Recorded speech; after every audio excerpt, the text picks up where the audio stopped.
عید الاضحیٰ کا دن ہے، آج مسلمانوں کی خوشی کا دن ہے۔ مسلمانوں کو اللہ تعالیٰ نے 2 دن عطا کیے ہیں جو خوشی کے دن ہیں۔ وہ دونوں دن جو ہیں عبادت کے ساتھ متعلق ہیں، عبادت کے ساتھ جڑے ہوئے ہیں۔ رمضان المبارک بابرکت مہینہ آتا ہے، مسلمان پورے رمضان کے اندر اللہ کی عبادت کرتے ہیں، اللہ کو خوش کرتے ہیں، اللہ کو راضی کرنے میں اپنی رات دن جو ہے اسی کے اندر گزار دیتے ہیں۔ جب ان کا یہ رات دن اللہ کی خوشنودی حاصل کرنے کے لیے، اللہ کو راضی کرنے کے لیے گزرتا ہے، اللہ تعالیٰ اپنے فرشتوں سے کہتے ہیں، اے فرشتوں بتاؤ میرے مسلمان لوگ، مجھے ماننے والے لوگ، انہوں نے پورا مہینہ کیسا گزارا ہے؟ اللہ تیری عبادت میں گزارا، تجھے راضی کرنے میں گزارا ہے۔ اللہ رب العزت فرماتے ہیں پھر اعلان کر دو، جب یہ سارے لوگ عیدگاہوں کی طرف آئیں، آ کر عید کی نماز پڑھ کے جب سلام پھیریں، خطبہ سنیں، دعا کریں، جب واپس جانے لگے تو راستوں کے اندر کھڑے ہو جاؤ اور اعلان کرو اللہ نے تمہارے سارے گناہوں کو معاف کر دیا ہے۔ اور اللہ رب العزت بہانے ڈھونڈتا ہے کہ میں کسی طریقے سے اپنے اس مسلمان انسان کو معاف کر دوں، چھوٹے چھوٹے عمل ڈھونڈتا ہے تاکہ میں ان لوگوں کو معاف کر دوں۔ اور میرے بھائیوں، یہ خوشی کے دن جو ہیں، یہ خوشی کے تہوار جو ہیں، یہ ہر قوم کے اندر رہے ہیں۔ ہر قوم نے، ہر مذہب نے ان تہواروں کو منایا ہے۔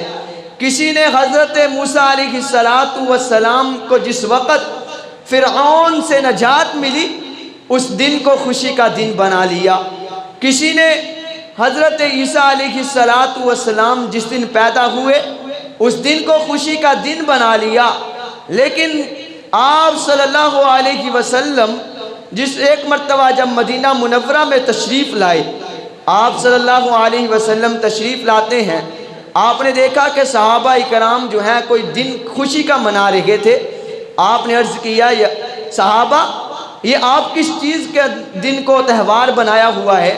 کس بنیاد کو بنا کر آپ نے اس دن کو منا رہے ہیں؟ تو صحابہ کرام رضوان اللہ علیہم اجمعین نے کہا، یا رسول اللہ، اس دن کو ہم جب مسلمان نہیں ہوئے تھے، جب ہم نے لا الہ الا اللہ محمد الرسول اللہ نہیں پڑھا تھا، جب ہم نے قرآن پر ایمان نہیں لائے تھے، جب ہم اللہ پر ایمان نہیں لائے تھے، اس وقت ہم ان دنوں کو خوشی کا دن منایا کرتے تھے۔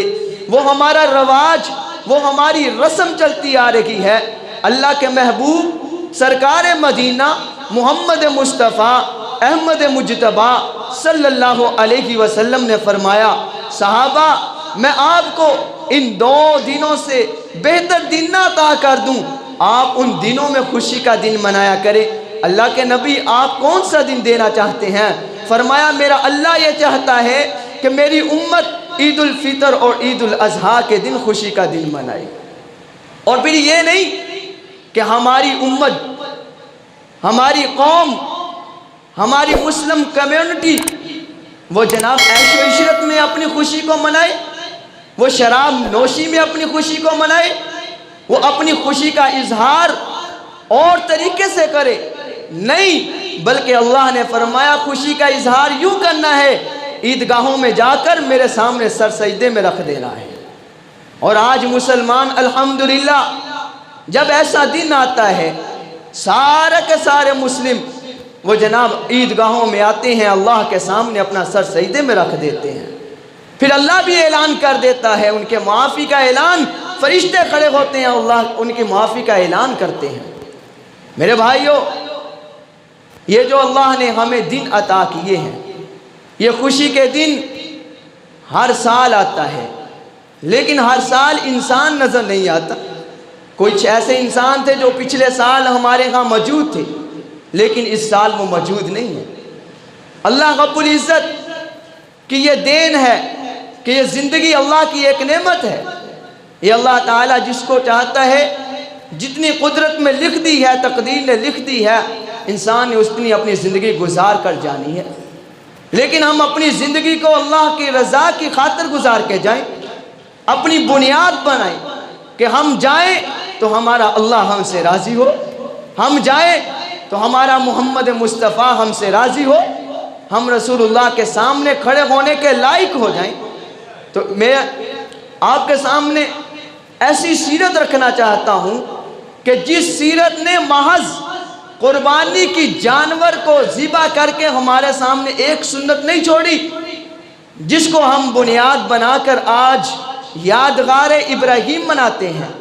اور جناب ہر جگہ قربانی کا جانور ذبح کیا جا رہا ہے.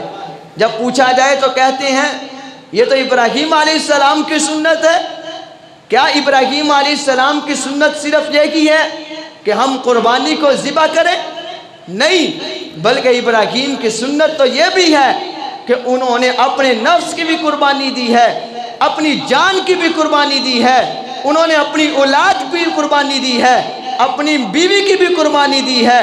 جہاں جس طرح اللہ نے قربانی چاہی ابراہیم نے قربانی پیش کی ہے.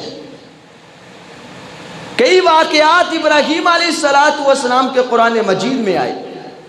ابراہیم علیہ السلام کا سب سے پہلا واقعہ تو یہ ہے کہ جس گھر میں اللہ نے پیدا کیا وہ باپ وہ تھا جو بادشاہ کا وزیر تھا، اور اسی کے گھر کے اندر بت تیار ہوتے تھے، بتوں کی پوجا کرنے والا تھا. اب ابراہیم علیہ السلام کا سب سے پہلی قربانی کا نتیجہ شروع ہو رہا ہے. اللہ قربانی مانگتا ہے. ابراہیم اب ہم دیکھتے ہیں تو کیا کرتا ہے. کیا اپنے باپ کے مشن پہ چلے گا یا اللہ کے مشن پہ چلے گا؟ ابراہیم علیہ السلام ڈٹ گئے، اپنے باپ کو دعوت دی، اے ابا جان اللہ کو ایک مانو، کسی کو ایک نہ مانو، کیونکہ وہی ذات ہے سب کو پیدا کرنے والی، وہی ذات ہے دینے والی، وہی ذات ہے حاجت روا. لیکن باپ نے بات نہ مانی. ابراہیم نے قوم کو دعوت دی، نہ مانے، لیکن ابراہیم اپنے مشن پہ ڈٹے رہے. نتیجہ نکلتا ہے کہ قوم نے ایک میدان کے اندر کافی ساری لکڑیاں اکٹھی کی اور جناب بہت بڑی آگ جلائی گئی. ابراہیم علیہ السلام کو اس آگ کے اندر ڈال دیا گیا. کہا ابراہیم اب بول، اپنے مشن سے پیچھے ہٹتا ہے کہ نہیں؟ ابراہیم علیہ السلام نے فرمایا اب جان کی تو قربانی جا سکتی ہے، لیکن ابراہیم اپنے مشن سے پیچھے نہیں ہٹ سکتا. اور انہوں نے آگ میں گرا دیا. اللہ نے بھی وہ منظر دیکھا کہ اللہ نے آسمان کے دروازے کھول دیے. کہا فرشتوں دیکھو ایک میرا امتی وہ کیسے میں اپنی جان کی قربانی دینے کے لیے تیار ہو گیا. ابراہیم علیہ السلام آگ میں جاتے ہیں. جب آگ سے باہر نکلتے ہیں 40 دن کے بعد لوگ پوچھتے ہیں ابراہیم کیسی زندگی گزاری؟ فرمایا کہ پوری زندگی گزاری ہے، لیکن جو 40 دن اس آگ میں گزارے ایسی زندگی کبھی نہیں ملی تھی. وجہ کیا تھی؟ اللہ انسان کی قربانی کو دیکھتا ہے، اللہ انسان کے جذبات کو دیکھتا ہے کہ یہ انسان میرے لیے کیا کرتا ہے، اس کا اخلاص کیا کہتا ہے، اس کے اندر جو جذبہ ہے وہ محض دکھلاوا ہے یا وہ ریاکاری ہے یا صرف میری خاطر وہ اپنی جان دینے کے لیے تیار ہے. ابراہیم علیہ السلام نے پہلا امتحان وہ پاس کیا. اب اگلا امتحان کیا آیا؟ ابراہیم علیہ السلام کی عمر 120 سال تھی. جو بیوی تھی اس کا نام حضرت ہاجرہ علیہ السلام تھا، ان کی عمر 90 سال تھی. اب ابراہیم علیہ السلام کے ہاں کوئی اولاد نہیں تھی. حضرت ابراہیم علیہ السلام بیٹھ کر اللہ سے دعا کرنے لگے. قرآن مجید میں آتا ہے ابراہیم علیہ السلام اپنے انداز میں کہتے ہیں رب هب لي من الصالحين فبشرناه بغلام حلیم. اے اللہ میرے سفید بال آ چکے ہیں، میری داڑھی سفید ہو چکی، میرے سر کے بال سفید ہو چکے. اللہ میرے ہاں کوئی اولاد نہیں، میرے ہاں کوئی بچہ نہیں، کوئی بچی نہیں. اللہ تم تو دینے والی ذات ہے، ابراہیم علیہ السلام دعا مانگتے ہیں، بیوی پاس پردے میں کھڑی، ابراہیم آپ کس سے دعائیں مانگتے ہیں؟ اب کس کو اولاد مل سکتی ہے؟ تیری عمر 120 سال ہو چکی، میری عمر 90 سال ہو چکی ہے، اے ابراہیم علیہ السلام اب میں بانجھ ہو چکی ہوں، اب میں کمزور ہو چکی ہوں، اب میرے ہاں کیسے بچہ پیدا ہو سکتا ہے؟ عزیز دوستوں، حضرت ابراہیم علیہ السلام کو اللہ پہ یقین تھا۔ ابراہیم علیہ السلام کا عقیدہ یہ تھا کہ وہ اللہ جو آدم علیہ السلام کو بغیر ماں اور باپ کے پیدا کر سکتا ہے، وہ اللہ جو حضرت حوا علیہ السلام کو آدم علیہ السلام کی بائیں پسلی سے پیدا کر سکتا ہے، وہ اللہ جو حضرت عیسیٰ علیہ السلام کو بغیر باپ کے حضرت مریم علیہ السلام کے پیٹ سے پیدا کر سکتا ہے، وہ اللہ مجھے 120 سال کی عمر میں بیٹا بھی عطا کر سکتا ہے۔ حضرت ابراہیم علیہ السلام دعا مانگتے ہیں، اوپر سے جبریل علیہ السلام آئے، کہا ابراہیم اللہ نے مجھے بھیجا ہے، فَبَشَّرْنَاهُ بِغُلَامٍ حَلِيمٍ، ابراہیم اللہ نے تجھے بشارت دی ایک نیک فرما بردار تابعدار بچے کی، اللہ تجھے بیٹا دینا چاہتا ہے۔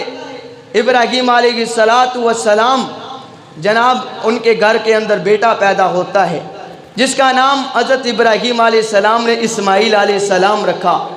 وہ اسماعیل علیہ السلام ابھی چھوٹے تھے، اللہ نے دوسرا امتحان مانگا۔ اب امتحان کس چیز کا ہوگا؟ فرمایا اپنی اولاد کا امتحان دینا ہے۔ جب بچہ چھوٹا ہوتا ہے باپ کے دل کا ٹکڑا ہوتا ہے، جب بچہ چھوٹا ہوتا ہے باپ کے جگر ہوتا ہے، جب بچہ چھوٹا ہوتا ہے والدین کے دل میں اس کی کچھ اور ہی محبت ہوتی ہے، لیکن قرآن مجید کہتا ہے اب ابراہیم علیہ السلام کو اللہ کا حکم آیا، ابراہیم ہر چیز کو پیچھے چھوڑ دے، رَبِّ أَوْزِعْنِي أَنْ أَشْكُرَ نِعْمَتَكَ الَّتِي، قرآن مجید میں آیا ہے کہ اب تو نے ایسی وادی کی طرف جانا ہے جہاں پر کوئی نہیں ہے، وہاں پر اپنی بیوی اور اپنے بچے اسماعیل کو چھوڑ کر آنا ہے۔ اب جناب حضرت ابراہیم علیہ السلام اپنے ملک سے نکلتے ہیں، مصر سے نکلے اور جناب جنگلوں کو پار کرتے ہوئے اونٹنی پر ابراہیم علیہ السلام نے اپنی بیوی حضرت اسماعیل علیہ السلام کو اور حضرت حاجرہ علیہ السلام کو سوار کیا۔ اب جا رہے ہیں، اب جب بیت اللہ کے پاس پہنچے، بیت اللہ کے پاس صفا مروہ کی پہاڑی ہے، اس کے قریب جا کر ابراہیم علیہ السلام نے اپنی بیوی اور بیٹے کو بٹھا دیا، اپنے ساتھ ایک مشکیزے کے اندر پانی لے گئے اور تھوڑا سا ستو لے گئے، وہاں جا کر قریب رکھ دیا۔ اب واپس آنے لگے، اوپر سے آرڈر یہ تھا ابراہیم گفتگو نہیں کرنی، بات نہیں کرنی، کیونکہ بیوی پریشان ہو گئی، کیونکہ اس علاقے کے اندر جہاں کوئی آبادی نہیں، اس علاقے کے اندر جہاں کوئی درخت نہیں، اس علاقے کے اندر جہاں کوئی پھل نہیں، اس علاقے کے اندر جہاں کوئی کھیتی نظر نہیں آ رہی، اس علاقے کے اندر جہاں کہیں دور تک پانی نظر نہیں آ رہا، اس علاقے کے اندر جہاں خوراک کی نظر نہیں آ رہی، اس علاقے کے اندر جہاں کوئی چرند پرند انسان نظر نہیں آ رہا، ابراہیم علیہ السلام نے اپنی بیوی کو اپنے بیٹے کو وہاں بٹھایا، واپس چلنے لگے، اونٹنی پر سوار ہوئے، جب چلنے لگے حاجرہ علیہ السلام نے پیچھے دوڑ لگا دی۔ قرآن مجید نقشہ کھینچتا ہے، ابراہیم علیہ السلام سے پوچھا ابراہیم ہمیں کہاں چھوڑ کر جا رہے ہو، ہمیں کس کے حوالے کر کے جا رہے ہو؟ ابراہیم علیہ السلام نے فرمایا کہ مجھے خاموشی کا آرڈر ہے۔ نہیں ابراہیم بتاؤ تو صحیح نا۔ ابراہیم علیہ السلام نے اوپر اشارہ کر دیا۔ ابراہیم علیہ السلام کی بیوی بھی نبی کی بیوی تھی، یقین والی بیوی تھی۔ کہا ابراہیم جس خدا کا حکم تو پورا کر کے جا رہا ہے اس خدا کا حکم تو چلے جا، اب میں بھی پورا کر کے دکھاؤں گی۔ اور ابراہیم علیہ السلام کی بیوی اور بیٹا وہاں پر بیٹھ گئے۔ اب کیا نتیجہ نکلا کہ انہوں نے اپنی اولاد کی بھی قربانی دی، انہوں نے اپنی بیوی کی بھی قربانی دی، اور بیوی بھی ایسی جذبے والی، ایسی قربانی والی کہ ایک چھوٹا معصوم بچے کو لے کر اس میدان کے اندر بیٹھ گئی۔ اب کچھ دن تو گزارا ہوا، جو پاس تھا وہ کھا پی لیا۔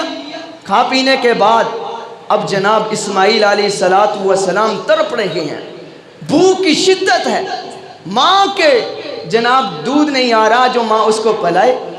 لیکن کیا ہوتا ہے، اللہ کا قرآن کہتا ہے ان الصفا والمروہ من شعائر اللہ، کہ حضرت ہاجرہ علیہ السلام نے جب دیکھا کہ اب میرے بیٹے کی بھی بس ہو چکی، میری بھی بس ہو چکی، اب حضرت ہاجرہ علیہ السلام صفا پہاڑی پر چڑھ گئی، دور تک نظر لگاتی ہیں کہ کہیں سے کوئی پانی کا چشمہ، کہیں کوئی خوراک، کوئی کھیتی مجھے نظر آ جائے، میں وہاں جاؤں اور کوئی چیز لاؤں، کچھ خود کھاؤں، اپنے بیٹے کو پلاؤں، لیکن کوئی چیز نظر نہ آئی۔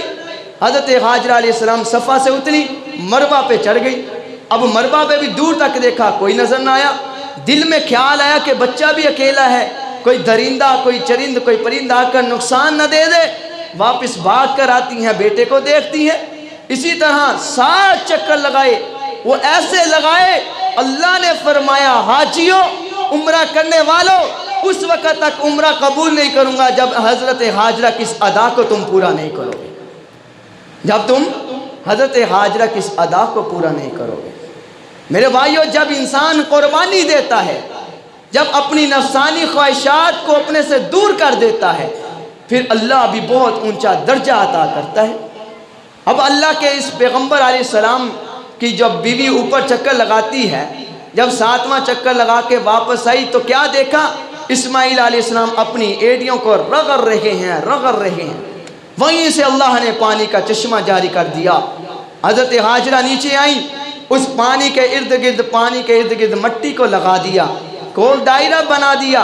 حضور علیہ السلام نے فرمایا اگر ہاجرہ ایسے پانی کو نہ لگاتی، دائرہ نہ بناتی، مٹی نہ لگاتی اور یہ الفاظ ادا نہ کرتی، زمزم زمزم بمینا ٹھہر جا، پورے مکہ کے اندر آپ کو یہ پانی نظر آتا ہے۔ اللہ کو ادا پسند آتی ہے۔ اللہ انسان کی نفسانی خواہشات کو دیکھتا ہے کہ وہ صرف ریاکاری کرتا ہے یا میرے محض اخلاص کے ساتھ میرے سامنے اپنی قربانی پیش کرتا ہے۔ اب یہ دوسری قربانی تھی ابراہیم علیہ السلام، اپنی اولاد بھی قربان کر دی، اپنی جناب بیوی بھی قربان اللہ کے راستے میں کر دی۔ اب تیسری قربانی کیا ہوئی، جب حضرت ابراہیم علیہ السلام کو حکم ہوا اب آپ بھی چلے جاؤ مکہ مکرمہ میں۔ حضرت ابراہیم علیہ السلام مکہ میں تشریف لائے، آتے ہیں، دیکھا کہ بیٹا تو جوان ہو چکا ہے، بڑا ہو چکا ہے، تقریباً 7 سال کی عمر تھی، 7 سال کی عمر بچہ ہو چکا ہے۔ حضرت ابراہیم علیہ السلام نے آ کر دیکھا، اب اللہ نے اوپر سے پھر امتحان شروع کر دیا۔ ابراہیم، اب اللہ یہ چاہتا ہے، رات کو سوئے خواب آیا، یا نارو کونی برداً و سلاماً علی ابراہیم انی اغا فی المنام انی اذبحک فانظر ماذا تری۔ اے ابراہیم علیہ السلام، اللہ یہ چاہتا ہے کہ تم اپنے بیٹے کو اللہ کے راستے میں ذبح کرے۔ اب پھر امتحان شروع ہوا، اب بچہ بڑا ہوا، کس کا دل کرتا ہے کہ اپنے بیٹے کو ذبح کرے؟ اور پھر ہو خواب، یہ نہیں کہ ایک حکم ہے صراحتاً، جیسے کہ میں آپ کے سامنے صراحتاً بول رہا ہوں، لیکن ایک خواب تھا، خواب اشارہ تھا کہ آپ کا اللہ یہ چاہتا ہے کہ آپ اللہ کے راستے میں اپنے بیٹے کو قربان کریں۔ ابراہیم اٹھ کر اپنے بیٹے کو خواب سنایا، اے بیٹے میں رات خواب دیکھتا ہوں، انی اغا فی المنام انی اذبحک فانظر ماذا تری، قال یا ابت افعل ما تؤمر۔ آگے سے بیٹا بھی کیونکہ مانگا تھا نا، من الصالحین، اللہ بیٹا وہ دیں جو تابع دار ہو، جو فرما بردار ہو۔ ابراہیم کی یہ دعا تھی، پھر اللہ نے وہ بیٹا دیا جو تابع دار تھا، جو نیک صالح تھا۔ یہ ابراہیم کی سنت ہے، جب اولاد مانگو تو اللہ سے مانگو اللہ مجھے فرما بردار ہوتا اولاد عطا فرما۔ ایسی فرما بردار دی۔ ابھی بچہ چھوٹا تھا، بیٹے کے سامنے خواب رکھا کہ بیٹے خواب دیکھتا ہوں، بیٹے نے خواب کی تعبیر کو سچ کر کے دکھا دیا، اور ایسا سچا کر کے دکھایا کہ اللہ نے قیامت تک کے لیے امت مسلمہ کو کہا کہ تم نے ابراہیم کی یاد میں قربانی کرنی ہے۔ اب ابراہیم علیہ السلام نے جب خواب پیش کیا، بیٹا اٹھتا ہے، بیٹا کہتا ہے باپ جی یا ابت افعل ما تؤمر، آپ سچا کر کے دکھائیں۔ ابراہیم علیہ السلام نے تیار کیا بیٹے کو، ساتھ لے کر جا رہے ہیں مینا کی طرف۔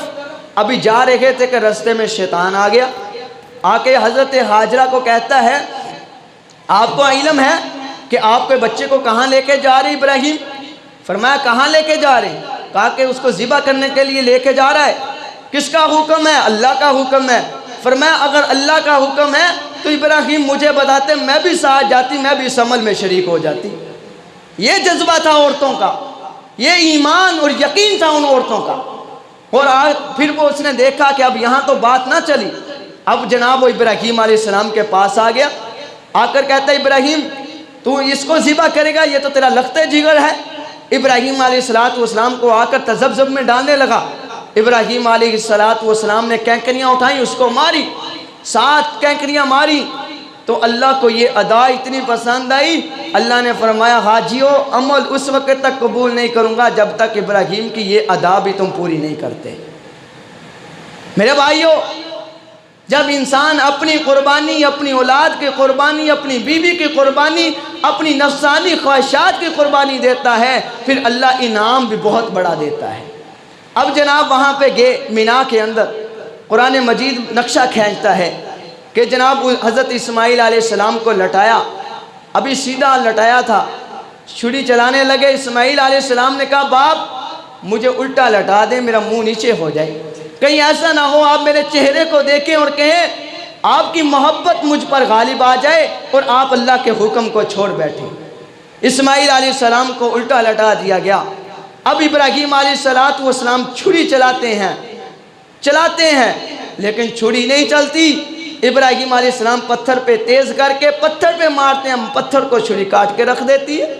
اب پھر چلاتے ہیں، اب حضرت ابراہیم کہتے ہیں چھری کیوں نہیں چلتی؟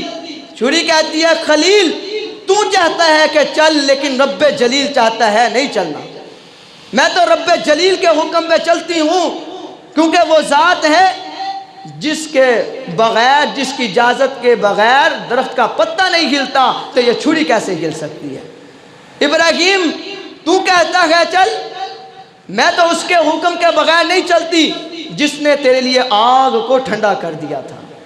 تو میرے بھائیو، اب ابراہیم علیہ السلام نے یہاں بھی اپنی قربانی دی، اپنے بیٹے کی قربانی دی۔ قرآن مجید میں آتا ہے جب ابراہیم نے زور لگایا چھری نہیں چلتی، اللہ کا قرآن کہتا ہے فلما اسلما وتلہ للجبین، دونوں جب اللہ کے سامنے جھک گئے، اللہ کو اتنا عمل پسند آیا۔ قد صدقت الرؤیا انا کذالک نجزی المحسنین وفدیناہ بذبح عظیم، اللہ نے اوپر سے جبریل کے ساتھ دمبا بھیج دیا۔ اب ابراہیم علیہ السلام جب چھری چلا رہے تھے، فرمایا اللہ اکبر اللہ اکبر۔ جبریل علیہ السلام نے فرمایا اللہ اکبر اللہ اکبر۔ ابراہیم علیہ السلام نے دیکھا کہ پیچھے سے آواز آئی ہے، لگتا میری قربانی اللہ کو قبول ہو گئی ہے، اللہ کو پسند آ گئی ہے۔ ابراہیم علیہ السلام نے پیچھے دیکھا تو فرمایا لا الہ الا اللہ۔ نیچے اسماعیل علیہ السلام لیٹے ہوئے تھے، فرمایا واللہ اکبر وللہ الحمد۔ اللہ کو یہ الفاظ اتنے پسند آئے، فرمایا کہ جتنے لوگ ہیں، جتنے امت مسلمہ ہیں، 9 ذی الحجہ کی فجر سے لے کر 13 ذی الحجہ کی عصر تک سب نے ہر نماز کے بعد پڑھنا سب کے لیے واجب ہو چکا ہے۔ یہ ایام التشریق ہیں، تکبیرات تشریق ان کو کہا جاتا ہے۔ یہ حضرت ابراہیم، اسماعیل اور جبریل علیہ السلام کی جناب یہ کہے ہوئے الفاظ ہیں۔ میرے بھائیوں، انہوں نے قربانی دی، اللہ کو اتنی پسند آئی کہ اللہ نے اوپر سے جنت سے دمبا بھیج دیا۔ اب دمبا نیچے آیا، ابراہیم علیہ السلام نے ذبح کیا۔ ایک اور یہاں بات آپ کو کہہ دوں کہ ذبح کرنے کے بعد انہوں نے اس دمبے کو کھایا نہیں، کیونکہ پہلی قومیں جو تھی وہ جانور کو ان کے لیے کھانے کا آرڈر نہیں ہوتا تھا۔ یہ قربانی کی حقیقت کیا ہے؟ کیا قربانی صرف امت مسلمہ سے شروع ہوئی ہے؟ نہیں، بلکہ قربانی جب سے انسان پیدا ہوا تب سے قربانی کی ابتدا ہوئی۔ حابیل اور قابیل جن کا تذکرہ قرآن مجید میں آتا ہے، دونوں بھائی تھے، آدم علیہ السلام کے بیٹے تھے۔ اللہ نے دونوں سے قربانی مانگی، ایک نے جانور کی قربانی دی، ایک نے غلے کی قربانی دی۔ دونوں نے اپنی قربانیوں کو پہاڑ پہ جا کے رکھ دیا، آگ آئی، حابیل کی قربانی جو ہے وہ قبول ہو گئی، قابیل جو تھا اس کی قربانی قبول نہیں ہوئی۔ اب اس کو غصہ آیا، قرآن مجید میں آتا ہے اذ قربا قربانا فتقبل من احدهما ولم يتقبل من الاخر، ان دونوں میں سے اللہ نے ایک کی قربانی قبول کی اور دوسرے کی نہیں کی۔ اب وہ غصے میں آیا، اس نے کہا تیری قربانی قبول ہوئی، میری نہیں ہوئی، میں تجھے قتل کر دوں گا، میں تجھے ذبح کر دوں گا۔ اس نے کہا کہ آپ مجھے ذبح کریں، آپ مجھے قتل کریں، لیکن میں اللہ کے حکم سے آپ کے آگے اپنا ہاتھ نہیں اٹھاؤں گا۔ اللہ فرماتے ہیں کہ اس نے اللہ کی خاطر، اللہ کی رضا کی خاطر اس کے آگے ہاتھ نہیں اٹھایا، اس نے حابیل کو ذبح کر دیا۔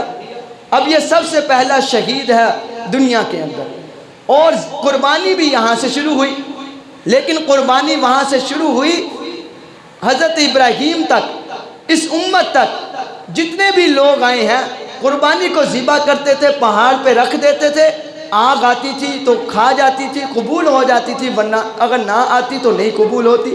یہ واحد امت ہے، اللہ نے فرمایا قربانی بھی ذبح کرو اور تم ہی کھاؤ۔ قرآن مجید میں آتا ہے لَن يَنَالَ اللَّهُ لُحُومُهَا وَلَا دِمَاؤُهَا وَلَكِنْ يَنَالُهُ التَّقْوَى مِنْكُمْ، اللہ کو نہ تمہارے خون کی ضرورت نہ تمہارے گوشت کی ضرورت، اللہ تو تمہارا تقوی چیک کرنا چاہتا ہے کہ تمہارا تقوی کیا ہے۔ ہر وہ کام، تقوی کہتے کسے ہیں؟ ہر وہ کام جس پر اللہ خوش ہو جائے اس کام کو کرنا چاہیے، ہر وہ کام جس سے اللہ ناراض ہو اس کام کو نہیں کرنا چاہیے۔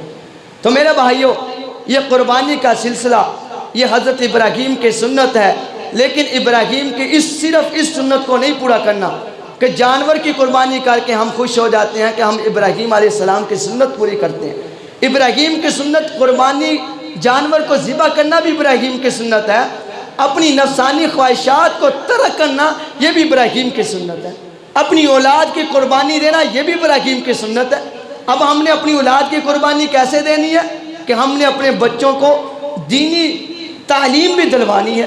ابھی یہ قربانی ہے ہمارے لیے کہ ہم اپنے بچوں کو وہ علم دیں جس کی ان کو ضرورت ہے اور آگے بھی کام آ سکے۔ اپنی بیویوں کی قربانی کیا ہے کہ کل ایسا وقت آئے اللہ تمہیں یہ چاہتا ہو کہ تم میرے راستے میں قربان ہو جاؤ تو تم اپنی بیوی اولاد ہر چیز کو پیچھے چھوڑ کر اللہ کے راستے میں قربان ہونے کے لیے تیار ہو جاؤ۔ یہ ابراہیم کی سنت ہے۔ اب چوتھا امتحان یہ ہوا ابراہیم علیہ السلام سے، فرمایا کہ میرے بیت اللہ کی تعمیر کرو۔ ابراہیم اور اسماعیل علیہ السلام نے بیت اللہ کی تعمیر کی۔ جب سارے امتحان پورے ہو چکے، قرآن مجید میں آتا ہے وَإِذِ ابْتَلَىٰ إِبْرَاهِيمَ رَبُّهُ بِكَلِمَاتٍ فَأَتَمَّهُنَّ، اللہ نے ان سے امتحان لیے، ہر امتحان میں وہ کامیاب ہو گئے۔ اب اللہ نے کہا ابراہیم مانگ جو مانگتا ہے۔ ابراہیم علیہ السلام نے نہ کار مانگی، نہ کوٹھی مانگی، نہ بنگلہ مانگا، نہ زمین مانگی۔ ابراہیم علیہ السلام نے کہا اللہ میں تو چاہتا ہوں اب تو بھیج تو محمد الرسول اللہ کو میری نسل میں سے بھیج۔ محمد الرسول اللہ کو ابراہیم نے مانگا۔ نتیجہ کیسا، انعام کیسا اور قربانی کیسی۔ میرے بھائیو، جب انسان اللہ کے ہاں قربان ہو جاتا ہے پھر اللہ انسان کو دنیا میں بھی عزتیں دیتا ہے، آخرت میں بھی عزتیں دیتا ہے۔ یہ قربانی کا عمل بہت بڑا عمل ہے، اس کی فضیلت بہت بڑی ہے۔ اس کی فضیلت کے بارے میں اللہ کے نبی نے فرمایا جو جانور کو ذبح کرتا ہے اس کے خون کا قطرہ ابھی زمین پر نہیں گرتا، اللہ اس کے گناہوں کو معاف کر دیتا ہے۔ اللہ کے نبی نے فرمایا جانور کو ذبح کرنے والا، اللہ کے راستے میں قربان کرنے والا جب اپنے جانور کی قربانی دیتا ہے ابھی اس کا جناب جو خون کا قطرہ ہے اس کے جسم کے ساتھ لگتا ہے، اللہ تعالیٰ اس کی قربانی کو قبول کر لیتے ہیں۔ قیامت کا دن ہوگا، اللہ کے نبی علیہ السلام نے فرمایا یہ قربانی اپنے کھروں کے ساتھ، اپنے سینگوں کے ساتھ، اپنے جناب بالوں کے ساتھ اللہ کے ہاں پیش ہوں گے۔ اللہ تعالیٰ اس کے سامنے اپنی جناب بندے کی سفارش کریں گے، اللہ تعالیٰ ان جانوروں کی سفارش کو قبول کرے گا۔ اللہ کے نبی علیہ السلام کے پاس صحابہ بیٹھے تھے، یا رسول اللہ یہ قربانی کیا ہے؟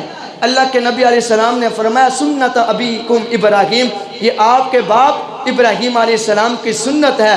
یا رسول اللہ ہمیں اس پر کیا ملے گا؟ اللہ کے نبی علیہ السلام نے فرمایا آپ کو ایک ایک بال کے بدلے ایک ایک نیکی ملے گی۔ کتنا بڑا عمل ہے، کتنی بڑی نیکی ہے۔ حضرت فاطمہ رضی اللہ تعالی عنہ سے حضور نے فرمایا فاطمہ جب قربانی ہونے لگے تو آپ قریب آ جایا کرو، کیونکہ اللہ تعالیٰ قربانی کرنے والے کے سارے گناہوں کو معاف کر دیتا ہے۔ تو میرے بھائیو، اس عمل کو چھوٹا عمل نہ سمجھو۔ آج ہمارے ہاں ہر طرح کا جناب کام ہو رہا ہے، ہر طرح کی فکر ہو رہی ہے، گھر کی فکر ہے، شادیوں کی فکر ہے، ہر طرح کے خرچے کی فکر ہے، اگر فکر نہیں اللہ کے راستے میں جانور کی قربانی کرنے کی فکر نہیں، اچھا بھلا انسان ان قربانیوں کو چھوڑ رہا ہے۔ اللہ کے نبی علیہ السلام کی وعید ہے، فرمایا جو اللہ کے راستے میں قربانی نہیں کرتا ہے، حالانکہ استطاعت رکھتا ہے، وہ ہماری عیدگاہ کی طرف نہ آئے، ہماری عیدگاہ کی طرف نہ آئے۔ اب مجھے بتاؤ، ایک بڑا ایم پی اے، ایم این اے یا کوئی اور بڑا ہو، وہ ہمیں کہہ دے ہماری مجلس میں نہیں بیٹھنا، تو انسان کو کتنا دکھ ہوتا ہے۔ لیکن اللہ کے نبی فرما رہے ہیں کہ ہماری عیدگاہ کی طرف وہ بندہ نہ آئے جس کے اندر استطاعت ہے، طاقت ہے، لیکن قربانی نہیں کرتا۔ آج جتنے بھی صدقہ فطر ادا کرنے والے ہیں، سب پر قربانی واجب ہے۔ یار 20-30 ہزار کی قربانی نہیں انسان کر سکتا، سال کے بعد یہ وقت آتا ہے، اور ہر چیز کی فکر ہے، یار مکان بھی بن جائے، شادی بھی ہو جائے، فلاں کام بھی ہو جائے۔ تو اس لیے میرے بھائیو، اس چیز کی فکر کرو، کہیں ایسا تو نہیں ہو رہا کہ ہم کل قیامت کے دن رسول اللہ صلی اللہ علیہ وسلم کے سامنے کیسے کھڑے ہوں گے۔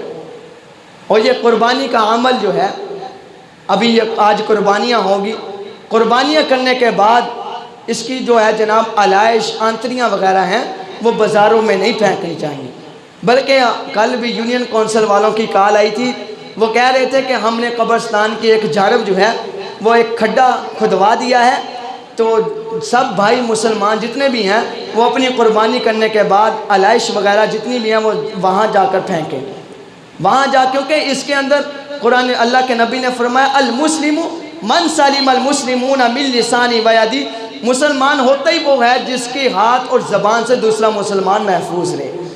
اگر ہم ایسا عمل کریں گے، اس سے بیماریاں پھیلیں گی، دوسرا مسلمان بیمار ہوگا، ہم خود بیمار ہوں گے۔ تو اس لیے میرے بھائیو، صفائی الطہور شطر الایمان، یہ ایمان کا حصہ ہے۔ اور وقت ہو چکا ہے، عید کی جو ہے ترتیب سن لیں کہ نماز کی ترتیب کیا ہوتی ہے۔ 2 رکعت نماز عید الاضحیٰ 6 زائد تکبیروں کے ساتھ، 6 زائد واجب تکبیروں کے ساتھ۔ سب سے پہلے تکبیر کہی جائے گی، تکبیر تحریمہ، اور اس کے بعد ثنا پڑھی جائے گی، سبحانک اللہم و بحمدک و تبارک اسمک و تعالی جدک و لا الہ غیرک۔ اور اس کے بعد امام جو ہے 3 تکبیریں کہے گا، اور سب نے اللہ اکبر کہہ کے ہاتھ چھوڑ دینا ہے پہلی تکبیر کے بعد، پھر اللہ اکبر کہہ کے ہاتھ چھوڑ دینا ہے، تیسری تکبیر کے بعد اللہ اکبر کہہ کے ہاتھ باندھ لینا ہے، اور اس کے بعد امام قرات کرے گا، حسب معمول رکوع اور سجدہ ہوگا۔ پھر جب ہم دوسری رکعت کے لیے کھڑے ہوں گے، دوسری رکعت کے اندر بھی پہلے امام قرات کرے گا، اس کے بعد 3 تکبیریں کہی جائیں گی، اللہ اکبر کہہ کے ہاتھ چھوڑ دینا، پھر اللہ اکبر کہہ کے ہاتھ چھوڑ دینا، پھر اللہ اکبر کہہ کے ہاتھ چھوڑ دینا ہے۔ چوتھی تکبیر کے بعد اللہ اکبر کہہ کے بغیر ہاتھ اٹھائے ہم نے رکوع میں چلے جانا ہے، پھر حسب معمول رکوع اور سجدہ ہوگا۔ اس کے بعد خطبہ ہوگا، خطبہ سننا واجب ہے، اور اس کو ہر بھائی سن کے جائے، اس کے بعد دعا ہوگی۔ صف درست فرمائیں۔